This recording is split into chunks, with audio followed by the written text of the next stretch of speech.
maneras, vamos a estar pendientes que lo que nos queda es la clase de hoy, una clase en la mañana para aclarar ciertas dudas, presentar lo que es óptica. El examen sería en la tarde de mañana. Y la semana que viene tendríamos clase lunes, martes y jueves. ¿Ok?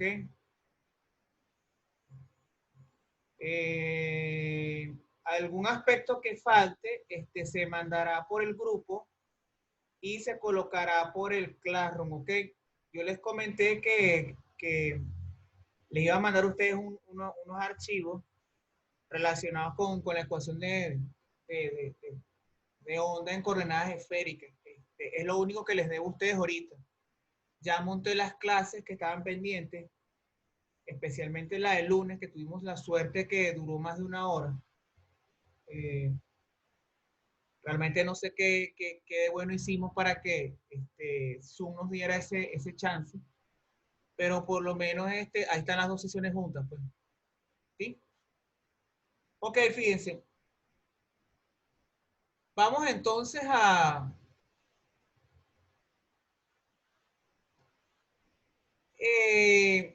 presentar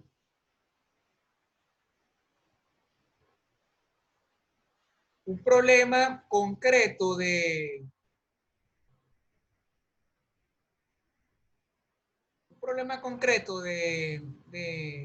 la ecuación de onda en una dimensión, ¿ok? Fíjense, la ecuación de onda en una dimensión en 1 más 1 y estoy preparando también la clase para 2 más 1. Se las voy a tener que mandar más tarde. De todas formas, ya con yo les voy a colocar las soluciones en la solución de la parte espacial y de la parte temporal en 2 más 1 y en 3 más 1. Y allí simplemente lo que voy a indicar en la siguiente sesión es exactamente qué es lo que se debe calcular allí. ¿Ok? Fíjense, en una dimensión, en 1 más 1, mejor dicho,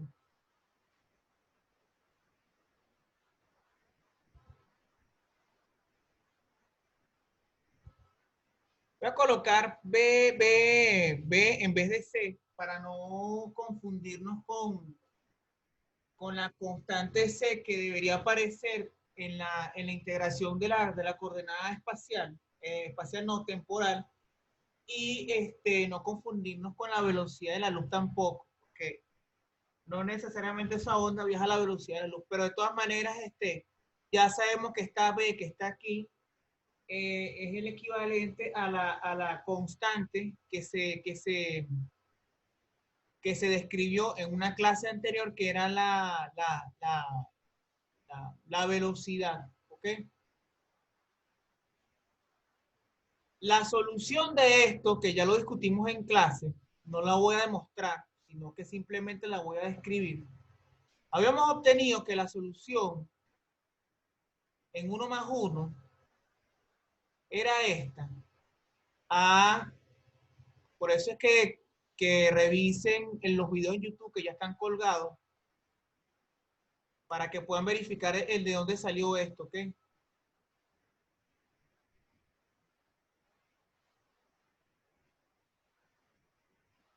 Más B seno de lambda X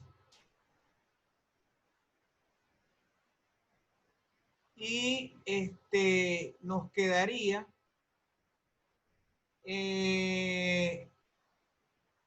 la parte temporal y en esa era C coseno de C, bueno, C no era B lambda T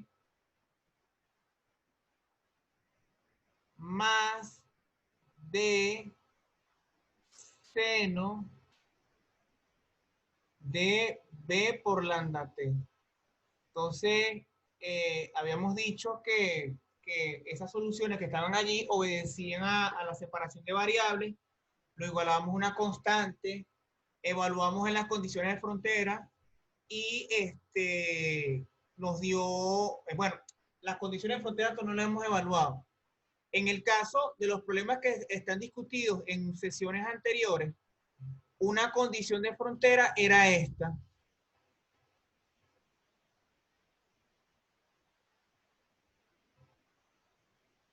Y recordemos que esa era una cuerda que está sujeta en los extremos.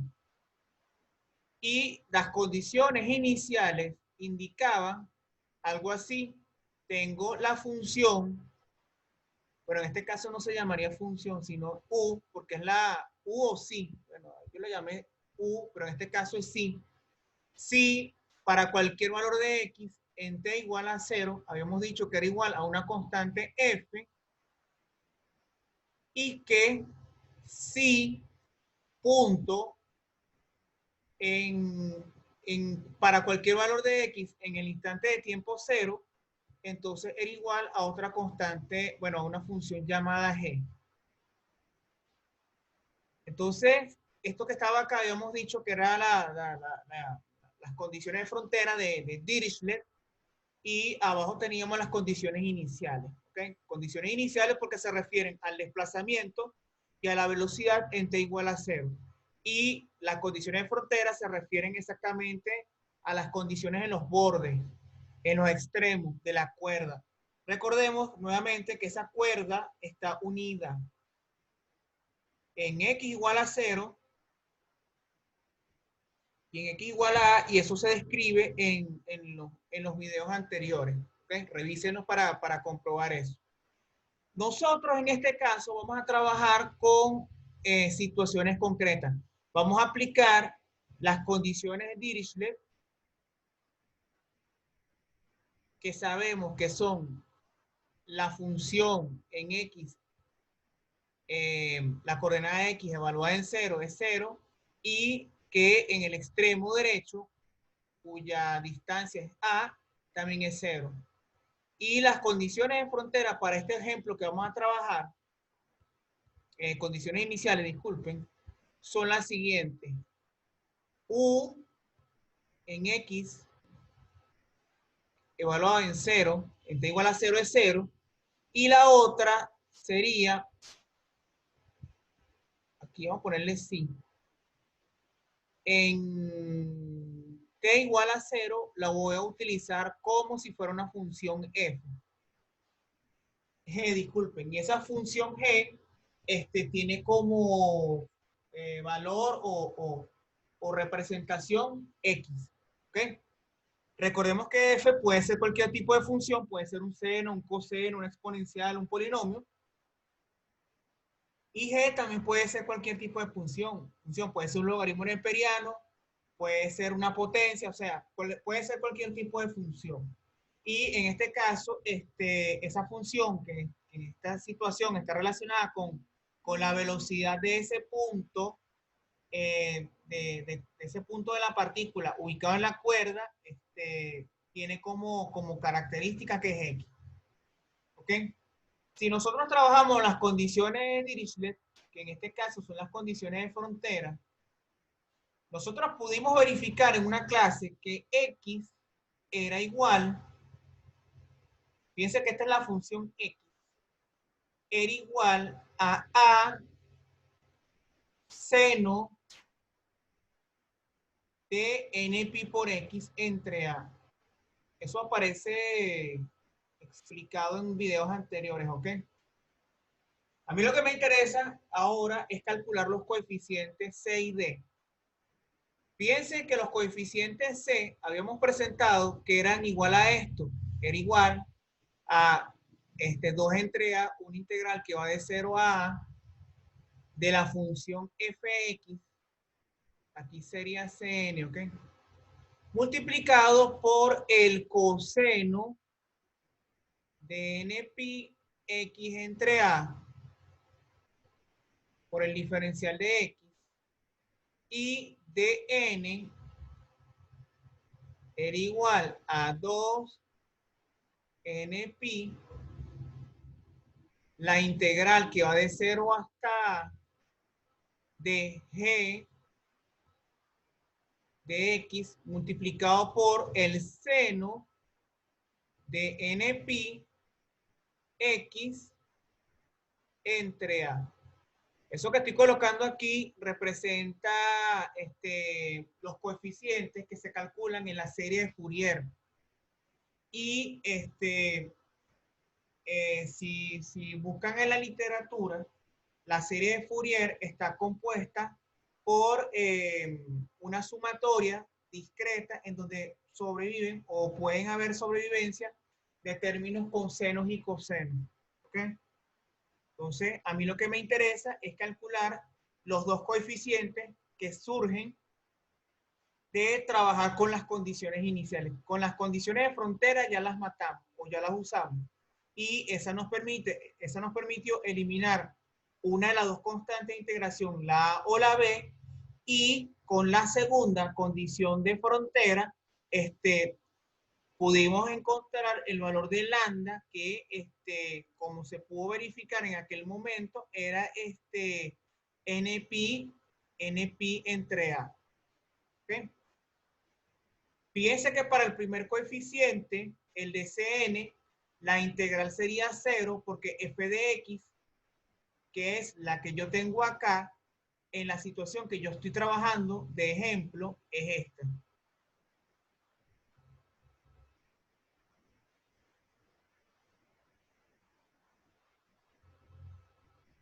Entonces, aquí puedo verificar que f de x es igual a 0. Por tanto, no hay coeficientes de Cn. No hay coeficientes asociados con Cn. Es decir, este segundo término, este primer término que yo tengo acá, se anula.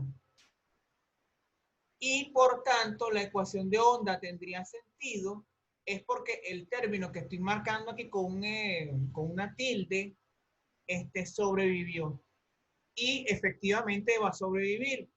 Entonces, lo que voy a calcular es lo siguiente: una integral con la siguiente característica. Fíjense que sería 2 entre n-pi. Estas integrales que yo estoy colocando acá, tanto la Cn y Dn, viene de hacer el producto de autofunciones, de funciones autonormales. ¿Ok? Esa teoría que da origen a por qué se utilizan esas integrales así, uno la puede conseguir, por ejemplo, cuando busca funciones ortonormales. Pues coloco aquí una integral que va de 0 a, y fíjense que g de x, que es la que tengo aquí, es esta que está acá. ¿Ok? Entonces aquí me quedaría x, que está siendo multiplicado por seno de n-pi x entre a por un diferencial de x.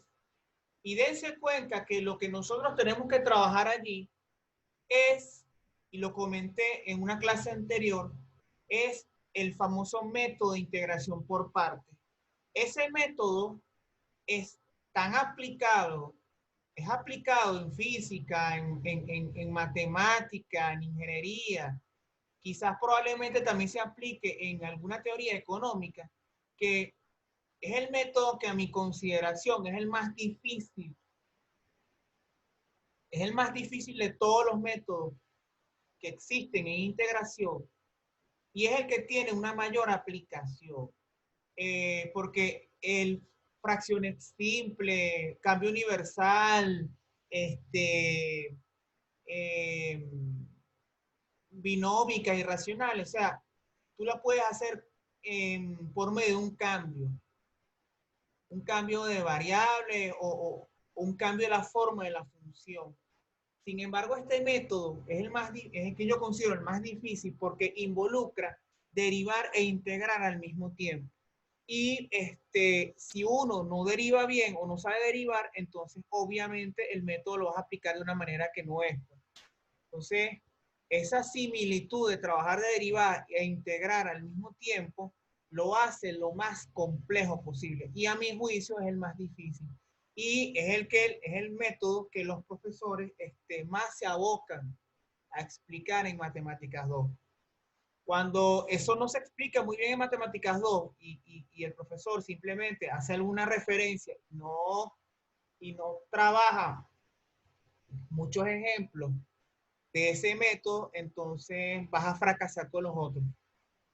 Porque si entiendes el más difícil, que es ese, entonces lo demás es cosa y canta. Pues. Bueno, entonces aquí lo que nos queda es hacer esta integración por partes. Ahora, hay que tener cuidado porque voy a colocar aquí el cambio de variable. Fíjense que el famoso método de integración por partes establece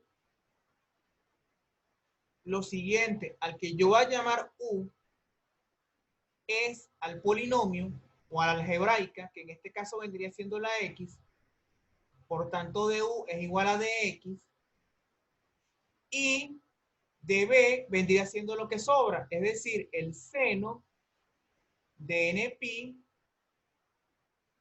x entre a. ¿Ok? Si yo hago el método... Profe, una cosita. El argumento de ese seno no iría multiplicado por B.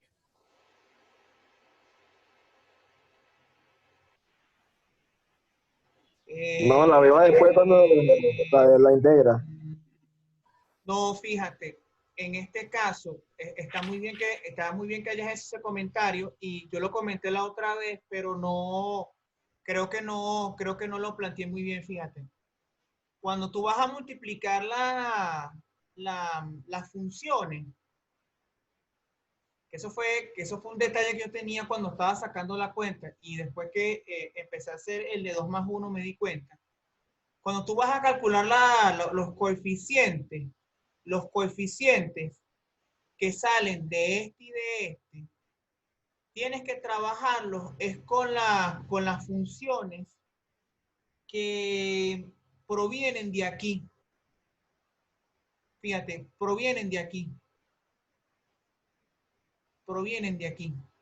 ¿Por qué? Porque fíjate, y esto lo aclaro porque en la otra parte, en la otra sesión también se va a comentar con otro ejemplo.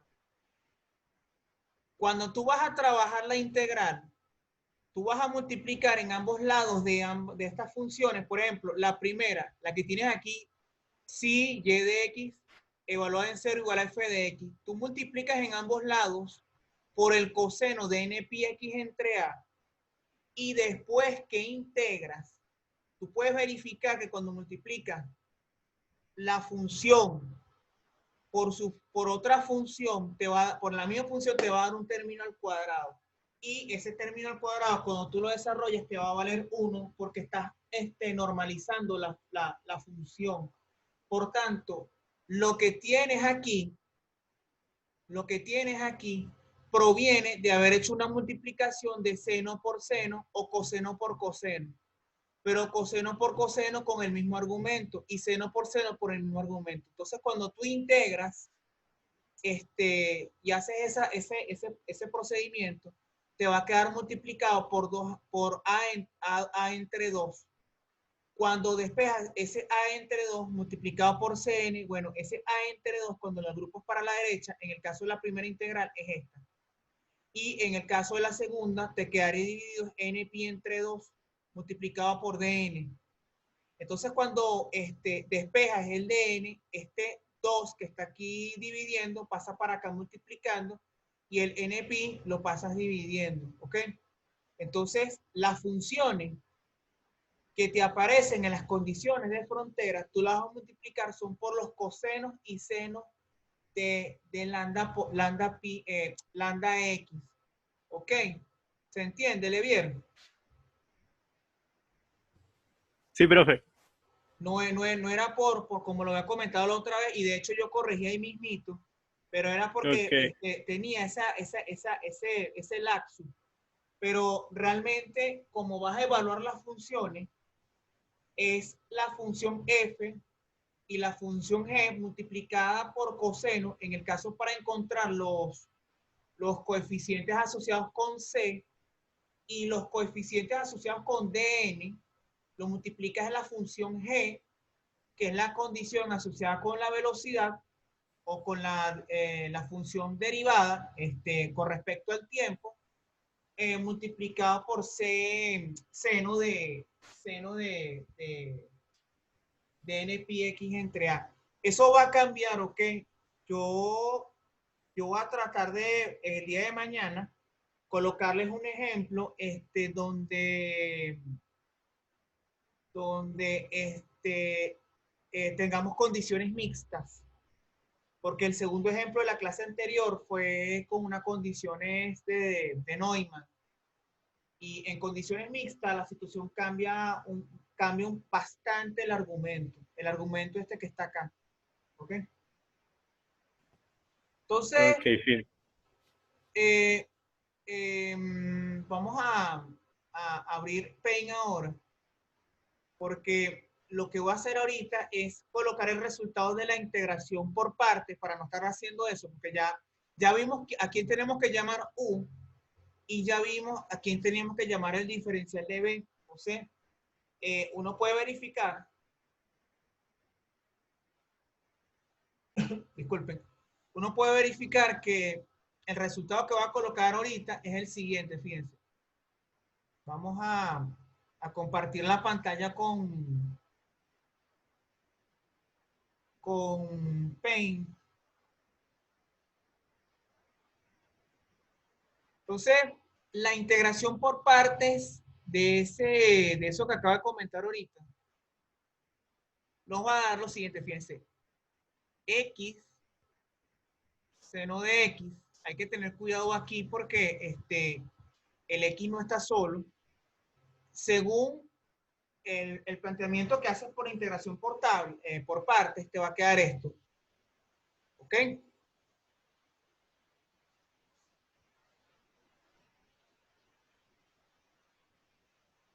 Es como nuestra ayuda, pues. Entonces, si yo hago la integral por parte de X seno de X, yo voy a verificar lo que está allí, pues. En nuestro caso, debemos tener presente lo siguiente, fíjense. X, aquí tendríamos NP X entre A. Hay que tener mucho cuidado acá por lo siguiente, fíjense. Aquí esto está perfecto. Menos X. Muy bien. Ahora, ¿dónde la situación hay que tener mucho cuidado? En el coseno de X. Porque recordemos que el coseno de X proviene de una integración y el signo menos proviene de esa misma integración, porque la integral del seno es el menos coseno. Y además recordemos que el argumento del seno no es X, es NP entre A. Entonces, si hacemos la integración por partes y la integración de eso, nosotros vamos a verificar esto que estoy colocando acá.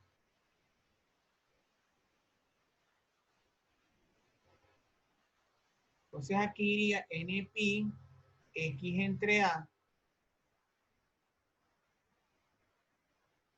más, fíjense que el seno de X proviene de la integración del coseno, pero como el segundo término de la integral, recuerden que la integración por partes es así.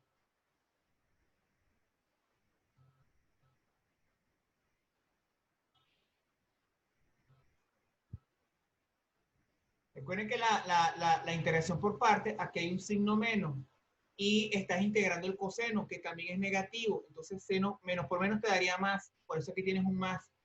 Y la integral del coseno es seno. Pero recordemos, como estamos haciendo una segunda integración, y además eso está multiplicado por un coeficiente que era A entre NP, por tanto aquí te quedaría A entre NP elevado al cuadrado porque lo estás multiplicando dos veces.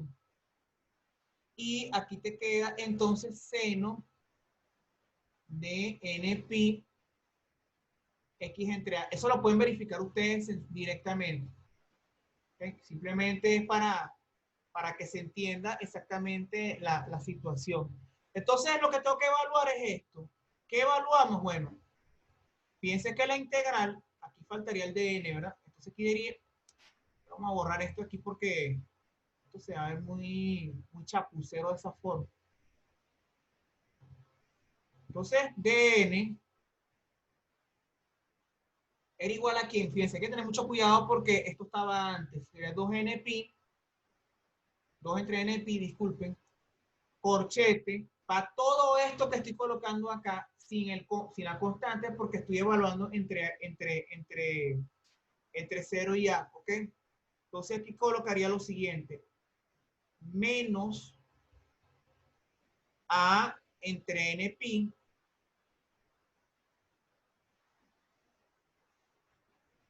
por el coseno de npi x entre A más, disculpen, A entre npi, es todo eso al cuadrado, por el seno de npi x entre A, y todo eso va a estar evaluado entre 0 y A. ¿Ok? Eso quiere decir que donde yo vea X coloco 0 y donde vea X coloco la A. Pero fíjense un detalle que es lo que llama la atención del problema. Observen que para el segundo término, que es seno de X, seno de npx entre A, cuando yo evalúe en los dos límites, ya sea en 0 y en A, los dos límites me van a valer 0. ¿Por qué? Porque cuando X vale 0, me daría seno de 0. Y seno de 0 es 0. Ok, ya con el límite inferior ya verifiqué que es 0. Ahora, ¿qué pasa cuando yo evalúo en X igual a A? Me va a quedar seno de npi A entre A. Las A se van y te queda seno de npi. Y recordemos que el seno de npi es 0, porque el seno de cualquier valor de n, pi y n es entero, entonces automáticamente es 0. ¿Por qué? Porque el seno de 0 es 0, el seno de pi es 0, el seno de 2pi es 0, el seno de 3pi es 0. Entonces, a medida que n se incrementa, y si n es par, entonces es 0. Por tanto, todos los términos que están acá se hacen 0 cuando evalúas entre estos dos. Pero eso no ocurre con los primeros. ¿Por qué? Porque cuando yo evalúo con los primeros me voy a dar cuenta que tengo coseno de npi, x valdría A entre A es 1, entonces me quedaría coseno de npi, y coseno de npi no es 0. Y cuando evalúo coseno de 0 es 1. Entonces, puedes verificar esto.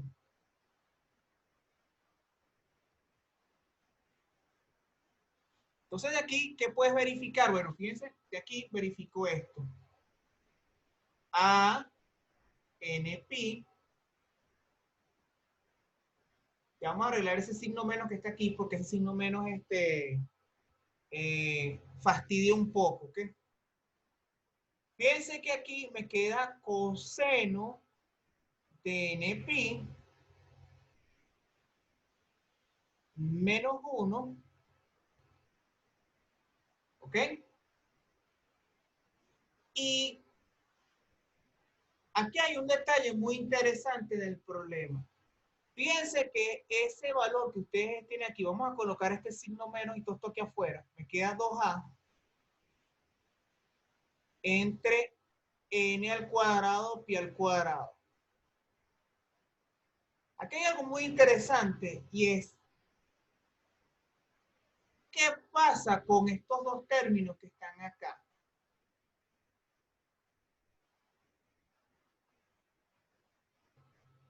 Ustedes pueden verificar directamente que eso puede ser 0 y no puede ser 0. Hay para unos valores donde lo que está en el paréntesis se anula, y hay otros valores que al sustituirlos convenientemente en el coseno, te va a permitir que eso que está allí sea distinto de 0. Entonces, ustedes me pueden decir, o ustedes pueden pensar directamente cuáles son esos valores. Fíjense.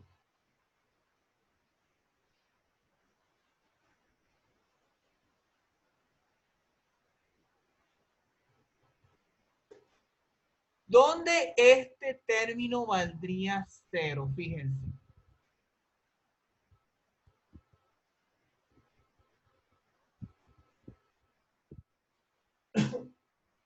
Disculpe. ¿Y dónde este sería distinto de 0?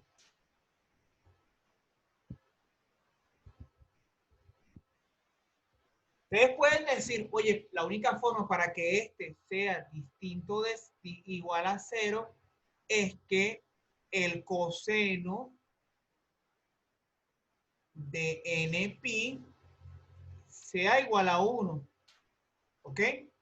Y ustedes se pueden dar cuenta que esa situación donde el coseno de pi de npi vale 1 es cuando n es par.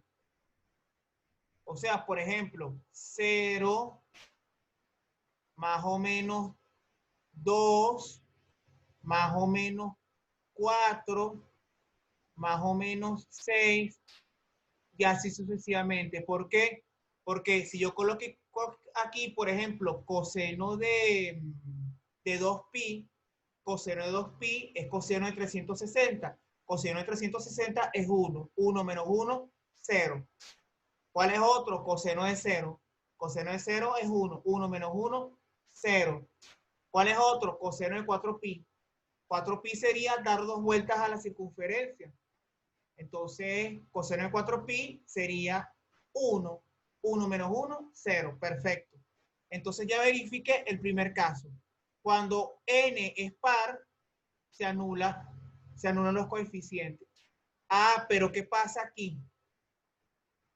¿Cuál es la condición en la que el coseno de npi te hace que esto sea distinto de 0? Bueno, como estamos trabajando con coseno y ya matamos la parte con los números pares, hay que ver con los números impares. Ojo, todo lo que estoy hablando aquí son con números enteros. Los números fraccionados no nos interesan, porque los números fraccionados nos anulan el coseno. ¿Qué pasa cuando tienes 1, 3, 5, 7, 9 y así sucesivamente? Es decir, los números impares. Cuando tienes números impares, te vas a verificar lo siguiente. Ah, ok, si yo tengo un número impar, por ejemplo, coseno de n, coseno de pi es menos 1. Coseno de 3pi es menos 1. Coseno de 5pi es menos 1.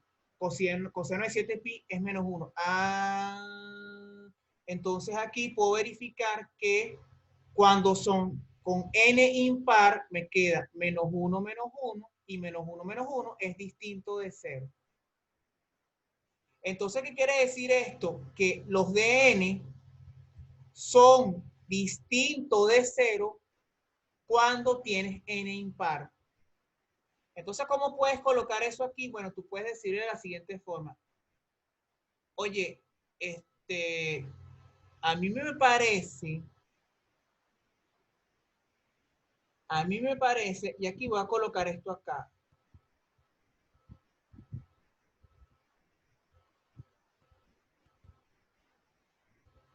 A mí me parece que yo puedo hacer esto. Fíjense que aquí hay que tener mucho cuidado con lo que voy a hacer acá. Observen aquí. Coseno de npi, yo lo puedo escribir matemáticamente de esta forma. ¿Ok? Entonces aquí tendría un menos 1 elevado a la n. Menos 1.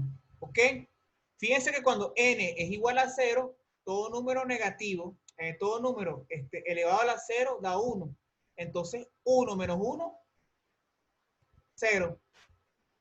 ¿Qué pasa cuando n es par? Bueno, menos 1 elevado a la 2, menos por menos da más. Entonces 1 menos 1 es 0. Es decir, el n que yo estoy colocando acá, cumple con este. Ah, pero también este n cumple con el que está acá. Porque así que si aquí, por ejemplo, fuera 1, menos 1 elevado a la 1 es menos 1. Menos 1, menos 1, menos 2. Por tanto, lo que estoy definiendo aquí sí me sirve para el problema. Entonces, ¿qué puedes concluir de acá? Que esto que tienes aquí es perfectamente válido, y hay que tener mucho cuidado con esto, solamente cuando n es impar. Ahora, aquí lo más lógico es tratar de escribir eso de manera de que solamente se contemple que los n sean impares. Entonces, la única forma para yo hacer eso es lo siguiente. Yo voy a llamar n de esta manera.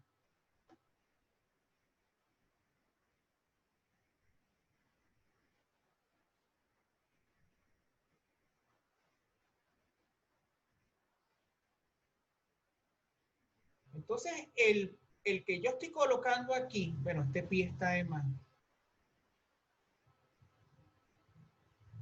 ¿Cómo garantizo de que n sea siempre impar? Bueno, sencillo. Yo agarro cualquier número par y le sumo 1 siempre. ¿Ok? 2. Cuando m es igual a 0, por ejemplo. Bueno, cuando m es igual a 0, entonces 2 por 0, 0 más 1, 1. Entonces n vale 1.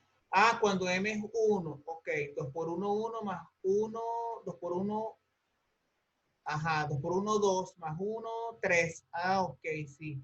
Cuando m es 2, sería entonces 2 por 2, 4, más 1, 5. Bueno, ya aquí estoy garantizando de que el m del n siempre va a ser impar. Y esto es muy importante porque el coeficiente que yo tengo acá, ahora sí lo estoy colocando de manera de que siempre, mejor dicho, pueda sobrevivir. ¿Ok? En la siguiente sesión vamos a colocar este resultado en la sumatoria para finalizar el problema. ¿Ok? Entonces nos vemos en 10 minutos. ¿Sí? Sí, profe. Sí, profe.